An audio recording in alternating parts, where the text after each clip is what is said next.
કેશોદ ખાતે તમામ હિન્દુ સંગઠનો મળી આપ્યું આવેદન. મેંદરડામાં ગૌમાતા સાથે થયેલા અમાનવીય દુષ્કૃત્ય મામલે કડક કાર્યવાહી કરવાની માંગણી. જૂનાગઢ જિલ્લાના મેંદરડા ખાતે તારીખ 24/12/2025 રોજ ગૌમાતા સાથે થયેલું અમાનવીય દુષ્કૃત્ય અંગે ગંભીરતા દાખવી ધોરણસર કડક કાર્યવાહી કરવા અંગે કેશોદ પંથકના હિન્દુ યુવા સંગઠન સહિત તમામ વિવિધ સામાજિક ધાર્મિક સંસ્થાઓ તથા જાગૃત નાગરિકો ગૌપ્રેમીઓ મળી એક આવેદન કેશોદ મામલેદારને આપી ઉગ્ર રજૂઆત કરવામાં આવે.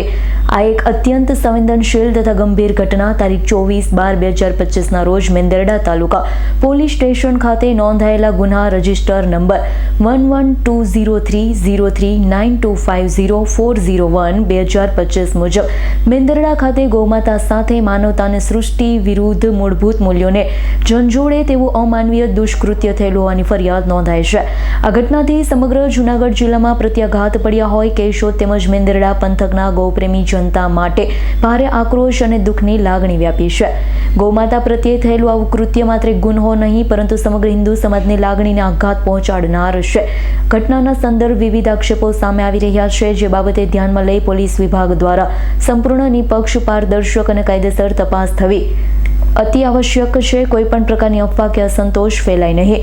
આથી કેશોદ ખાતે આજ રોજ તમામ હિન્દુ સંગઠન અને ગૌપ્રેમીઓ મળી કેશોદ મામલેદારને આવેદન પાઠવી આવા કૃત્ય કરનાર સામે કડક સજા થાય તેવી માંગણી સાથે આવેદન પાઠવ્યું છે. હિન્દુ યુવા સંગઠન કેશોદ તાલુકા મંત્રી જય રૂપારેલિયા થોડા દિવસ પહેલાં મેંદરડામાં જે વિધર્મી યુવક દ્વારા ગૌમાતા ઉપર જે કૃત્ય આચરવામાં આવ્યું છે તે હિન્દુ સમાજ ક્યારેય ચલાવી નહીં લે. સમસ્ત હિન્દુ સમાજ આજ રોજ મામલતદારશ્રીને આવેદનપત્ર આપવામાં આવ્યા છીએ. એમાં અમારી માંગ એવી છે કે આમાં કડકમાં કડક સજા થાય.